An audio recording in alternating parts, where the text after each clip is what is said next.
ഒരു ജ്യൂസാണ് ഉണ്ടാക്കാൻ പോകുന്നത്.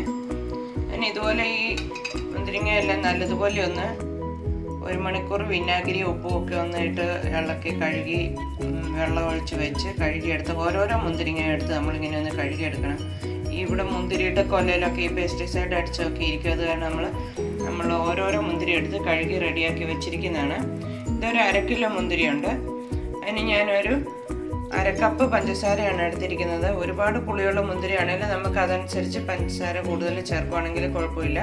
അതിന് ഞാനൊരു 1/2 നാരങ്ങയുടെ നീരും കൂടി എടുക്കുന്നുണ്ട്. ആദ്യം തന്നെ നമ്മൾ ഈ മുന്തിരി ഒന്ന് വേവിപ്പിക്കാം. വേവിച്ചിട്ടാണ് ഈ ജ്യൂസിൽ നിന്ന് അടിച്ചെടുക്കുന്നത്.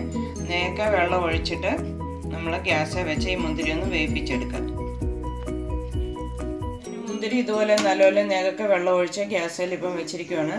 നമ്മൾ വെന്ത് കഴിയുമ്പോൾ നമ്മൾ ഈ മുന്തിരി ഇങ്ങനെ പൊട്ടി വരും തൊലി. അതാണ് മുന്തിരിയുടെ പാകം നമ്മൾ നോക്കേണ്ടത്. പൊട്ടി കഴിയുമ്പോൾ ഇതിങ്ങനെ വെള്ളത്തിൽ മേളിലോട്ടും പൊങ്ങി വരും. നമുക്കിതൊന്ന് വേവിപ്പിക്കാം. അതുകൊണ്ട് ഇത് നമ്മുടെ മുന്തിരിങ്ങയൊക്കെ നല്ലപോലെ ഒന്ന് പൊട്ടിയിട്ട് വെള്ളത്തിന് മേളിൽ പൊങ്ങി വന്നിട്ടുണ്ട്. ഇതാണ് നമ്മുടെ പാകം. നമ്മൾ വെള്ളമൊക്കെ കണ്ട നല്ല കളർ ഇപ്പം തന്നെ ഇറങ്ങിയിട്ടുണ്ട്. നമുക്ക് ഇതിൻ്റെ കൂട്ടത്തിൽ ഞാനിപ്പോൾ എടുത്ത് വെച്ചിരിക്കുന്ന പഞ്ചസാരയും കൂടെ ചേർത്ത് ഒന്ന് തിളപ്പിക്കാം. ഒന്ന് തിളച്ച് കഴിഞ്ഞിട്ട് നമുക്ക് ഗ്യാസ് അങ്ങ് ഓഫാക്കാം. ഒന്ന് തണുത്ത് കഴിഞ്ഞിട്ട് നമുക്കൊന്ന് മിക്സിയിൽ അടിച്ചെടുക്കണം. കുരുവുള്ള മുന്തിരിയാണെങ്കിൽ നമ്മൾ മിക്സിയിൽ അടിക്കാതെ നമ്മൾ വലിയൊരു അരിപ്പയിലോട്ട് ഇങ്ങനെ ഞെക്കി അരിച്ചെടുക്കുക നല്ലത്. ഇത് കുരു ഇല്ലാത്ത മുന്തിരി, അതുകൊണ്ട് ഞാനിതൊന്ന് ഇത് മിക്സിക്കകത്ത് തന്നെ അടിച്ചെടുക്കാം. ഞാനിപ്പോൾ ഗ്യാസ് ഓഫാക്കുവാണ്. ഇത് നല്ലതുപോലെ തണുത്തിട്ടുണ്ട്. നമുക്കിത് മിക്സിക്കകത്ത് അടിച്ചെടുക്കാം. ഞാൻ കുരുവില്ലാത്തത് ഗ്രേപ്സ് ആയതുകൊണ്ടാണ് നമ്മൾ മിക്സിക്കകത്ത് അടിച്ചെടുക്കുന്നത്.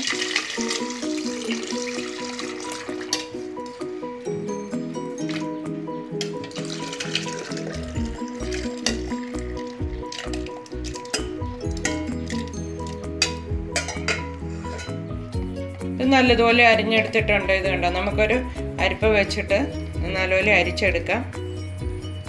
അരിച്ചെടുത്ത് കഴിഞ്ഞിട്ട് വേണം നമ്മൾ അതിൻ്റെ കൂട്ടത്തിൽ നാരങ്ങ പിഴിഞ്ഞ് ചേർക്കാൻ. പുളി അനുസരിച്ച് വേണ്ടി ഒരു നാരങ്ങയോ 1 നാരങ്ങയോ അത് നമ്മൾ ചെക്ക് ചെയ്തിട്ടൊന്ന് ചേർക്കാം.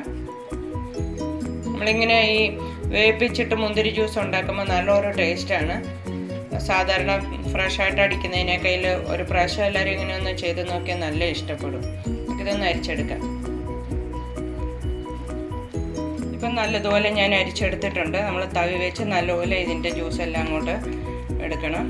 അപ്പോൾ ഈ സമയത്ത് ഞാൻ ഇതിനകത്ത് ഒരു 1/2 മുറി നാരങ്ങ ഞാൻ പിഴിഞ്ഞ് ചേർക്കാൻ പോവുകയാണ്.